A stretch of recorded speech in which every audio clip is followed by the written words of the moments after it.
World UFO Days sparks a media firestorm talking about UFOs. We've got that and a lot more to talk about today, so get in here. This is Jack with Cosmic Road. I talk about UFOs and the paranormal. Please hit like and subscribe and let me know what you guys think in the comments below. Okay, media firestorm is a bit of an exaggeration, but multiple media outlets were covering the story of a World UFO Day. I love it. It did seem to get more attention because of World UFO Day. I think the topic is slowly starting to open some doors. And it looked like a fun time. I think I need to go to Roswell at World UFO Day. But of course, you can celebrate UFOs everywhere. This channel is a celebration of UFOs every day. Every day is UFO Day. But here's an article from Economic Times. Aliens, Little Green Men, or Big Government Secrets, Exploring UFO Mysteries. UFOs have captivated human imagination for decades, stirring curiosity and debate about ET life. And it goes on to talk about this World UFO Day. It talks about the history of World UFO Day in Roswell. And here we got MSN article also talking about World UFO Day. So I'm really encouraged by this. I also am encouraged by this particular article because it talks about the Nazca mummies. Actually favorably talking about the Nazca mummies on MSN, which is pretty cool, guys. Pretty cool, guys. Well, let's see what they have to say about the Nazca mummies. Unlike the hearings in the U.S., the testimony before lawmakers in the Mexican Congress included alleged evidence of aliens. During an unprecedented session in September, Mexican journalist Jose Jaime Maussan presented two boxes containing shriveled bodies with shrunken, warped heads, supposed mummies found in Peru. I don't know, highlighting their heads is really the way to go, but okay, whatever. It's the queen of all evidence, Maussan claimed. That is, if the DNA is showing us that they are non-human beings and that there is nothing that looks like this in the world, we should take it as such. The apparently desiccated bodies date back to 2017 and were found deep underground in the sandy Peruvian coastal desert of Nazca. Most attribute the famous Nazca lines to ancient indigenous communities. And it goes on, even connecting to the Nazca lines to the Nazca beings. Again, a very favorable take from MSN talking about this, all sparked by World UFO Day, and I love it. Meanwhile, there's a new crop circle that has appeared just a stone's throw from Stonehenge. That's right, I got two stones in there, but check it out, a really intriguing crop circle. I think this is just a beautiful design. Now, I don't know if this is genuinely anomalous or if it was man-made, but if it was man-made with all the scrutiny around Stonehenge these days, I mean, they got some brass ones. I got to give them that. So I don't have any details on any anomalous natures of the anomalous nature, if any, of this crop circle. For example, if the grass or wheat was flattened in a way that did not damage the vegetation, because that's one sign of a genuine crop circle, an anomalous crop circle. I haven't heard of any details of that or any other anomalous features of this. If you have, let me know in the comments below. Either way, a beautiful crop circle. Meanwhile, on the congressional side of things, Congressman Carson gives us a little tiny update on what's going on when asked by Matt Laszlo at Ask-A-Poll, is the House Intelligence Committee investigating intrusions over U.S. airspace? Always a concern, my brother, Carson tells us. National security is paramount. You know that. So, yeah, they are investigating the intrusions of the drones over U.S. airspace, over the military bases, and so on. What will the result of that investigation be? Will they share that with the rest of us? Well, we'll find out. Meanwhile, friend of the channel, Jon Stewart's investigations are getting more attention. Here's the one talking a little bit about that, or reposting some information from Jon Stewart, saying alien interview researcher Jon Stewart says, I've had two instructions from two different intelligence community people that have helped me. He has had 5 total intelligence community helpers.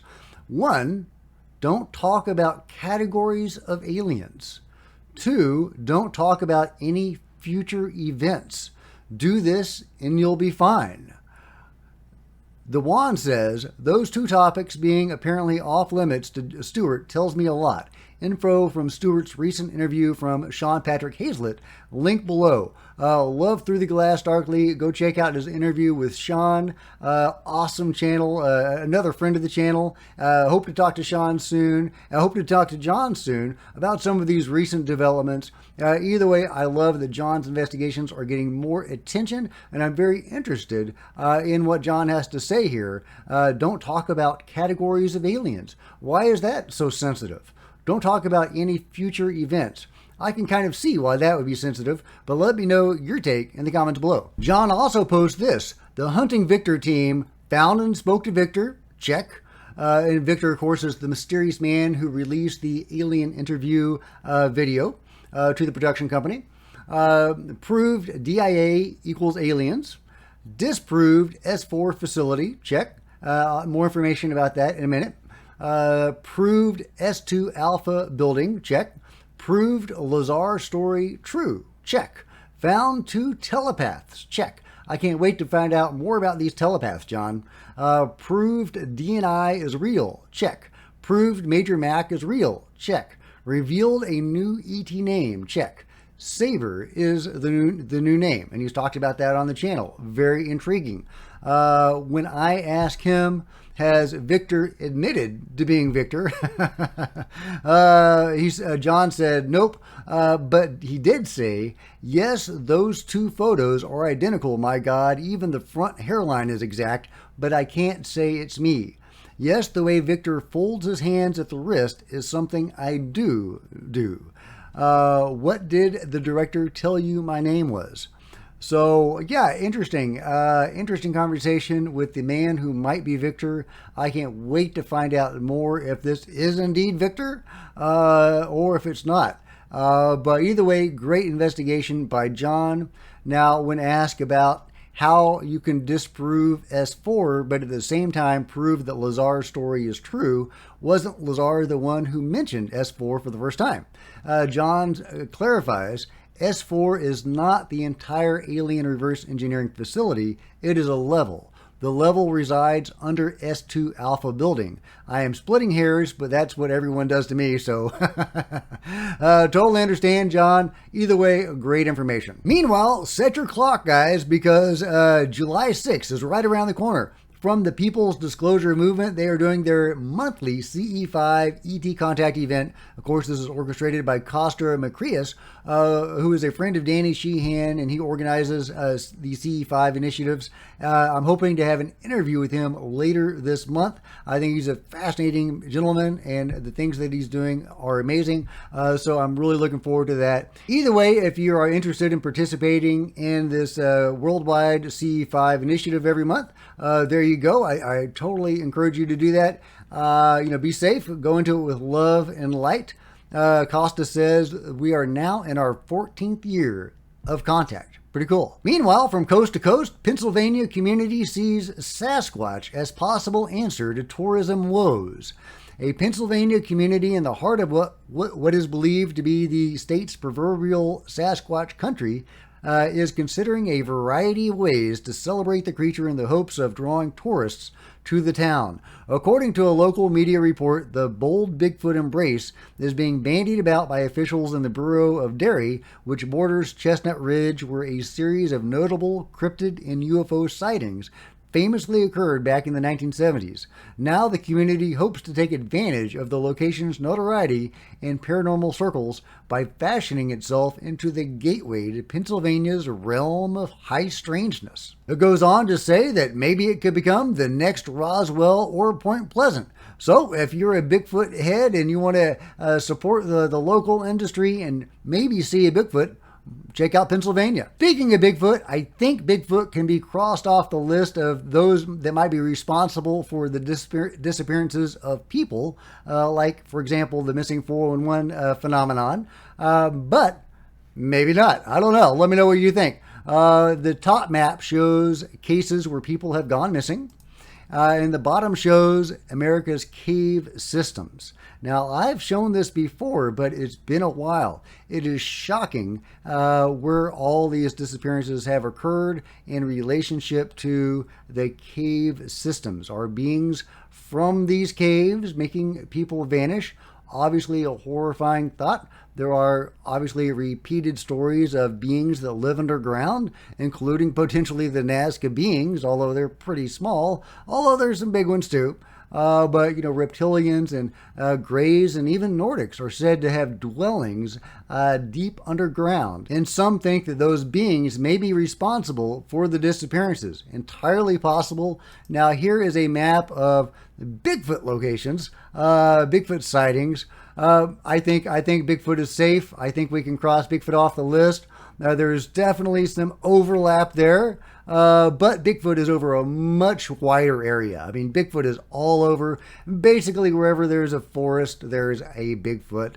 So I think that Bigfoot is not responsible for the disappearances. But I wanted to share that with you because it's kind of interesting, right? Meanwhile, on Ancient Aliens, they're devoting an entire segment to ayahuasca. Ayahuasca opens doors to other realms. And indeed, it does, or it can. I mean, I wouldn't go into ayahuasca expecting the magical, but it can and does happen. It's happened to me multiple times. It's happened to people I know. A friend of mine, during one experience, had an encounter with an angelic being that bathed him with love. He had a love bomb by this being. He described it as an angel, but it looked like a green orb. And he was just transfixed by love, and he was just moved to tears, and just a fantastic experience. These are, examples of contact experiences, and I've talked about one contact experience that I had. Ayahuasca does seem to be a gateway. However, I wouldn't go into it with that expectation.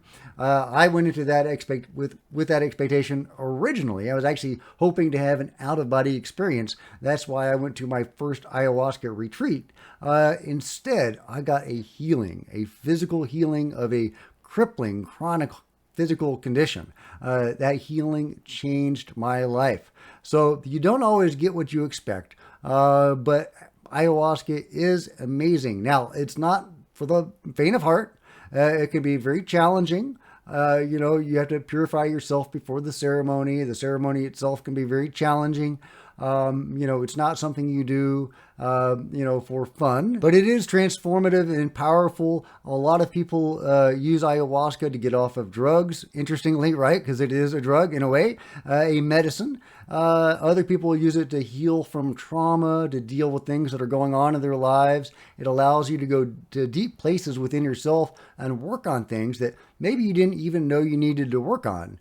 But sometimes you can have these fantastic magical experiences. And I'm using the word magic, but I hope you know that I mean something more anomalous. Or maybe I mean magic, who knows? Speaking of weird stuff, check this out. Time crystals could be the circuit boards of future quantum computers from the debrief. Scientists from Swinburne University of Technology in Australia, and that word right there, University in Poland, have proposed using time crystals as a core component of a quantum computer. In the preprint paper, the scientists propose using the time crystals as a type of circuit to keep the quantum components within the computer from interfacing with each other and causing errors.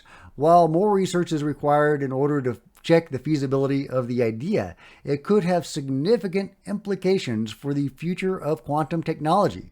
What are time crystals? Good question. The concept of a time crystal was first proposed around the mid-2010s. The idea is that, like a crystal has a repeated structure in space with multiple faces and sides, a time crystal has a repeated structure in time. While difficult to understand, not at all, the time crystal can be likened to a perpetual motion machine where atomic or particle arrangements repeatedly transform over repeated time segments in a never-ending train of particles. It's crazy. While the time crystal began as a theoretical concept, it has now been constructed using high-powered lasers in ultra-cold atoms. So, I don't pretend to understand any of that. But we are living in the era of time crystals in quantum computers. I thought that was just super fascinating. I can't wait to see where that technology goes. Meanwhile, Ronnie Vernick gives us an update on what's going on in the Amazon. You know, he went down to the Amazon to see if he could document and get any information on the UFO flap currently occurring over some villages in the Amazon. Well, he now says, after he's arrived there, I have been witnessing poltergeist phenomenon associated with luminous unidentified phenomena here in the Amazonian indigenous village. Everything will be detailed in the future. And he plays this clip. Let me know if you're seeing anything anomalous here. I'm not quite sure what he's indicating with this video. Did things get moved around potentially? I don't know. But fascinating. Obviously, UFO encounters are often closely linked to poltergeist or more metaphysical activity. For example, in the Las Vegas case, they had their alien sighting, and now they have a kind of a haunting situation. Actually, not all that uncommon, so it's not surprising that the villagers in the Amazon are having these paranormal activities, if indeed that's what's going on. So we'll have to wait for Ronnie to clue us in on more information. Meanwhile, more great sightings from John Bell, a real Florida UFO. He gets these amazing contacts, and here you'll see several different examples of, look at that giant orb that just shows up. I love it. I love it. That's probably Tinkerbell, his constant orb companion that shows up frequently. He's got so many other UFOs that visit him, sometimes low, sometimes high above. Just a fantastic amount of contact that he is having. I mean, look at all these orbs that are around him. He says, I think in this particular case, that they were circling him. Really, really fantastic stuff. So everybody, I encourage everybody to go check out his channel, Real Florida UFO. But let's give a listen. Fact of the matter is, they sit here and study me, look at me, whatever, hang out. Can't see them unless you turn the dang infrared on. With the exception of Tinkerbell. Okay, I find that really interesting. Okay, so all of the other orbs that he's seeing, he has to use the infrared in order to see them, except for Tinkerbell. Does this mean, John, maybe you can tell us a little bit more information about that. Can you see Tinkerbell with your naked eye? Because that is super fascinating if that's the only one that you can see with your naked eye. Obviously, that seems to indicate that Tinkerbell likes you, man. I don't know what else to say. Guys, let me know your thoughts on that in the comments below. Last but not least, some dogs having a really good day.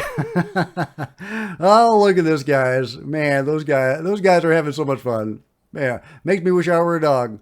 All right, let me know what you think about all of this in the comments below. And if you've enjoyed this video, please give me a big thumbs up. I sure appreciate it. Smash the like button and the subscribe button and the bell to be notified of future videos. Don't want to miss a thing. Join me on social media. There's Facebook and Twitter links below. Love to see you guys there. If you wanted to support Cosmic Road in a bigger way, grab a coffee mug or a t-shirt in the merch store below. That'd be super awesome. Or you can become a channel member. Channel members are rock stars, and I really appreciate your support. Thank you. Also, channel members frequently get to see videos hours ahead of everybody else. Meanwhile, there's plenty of other videos on the channel, and I'll see you guys next time. This is Jack with Cosmic Road, signing out.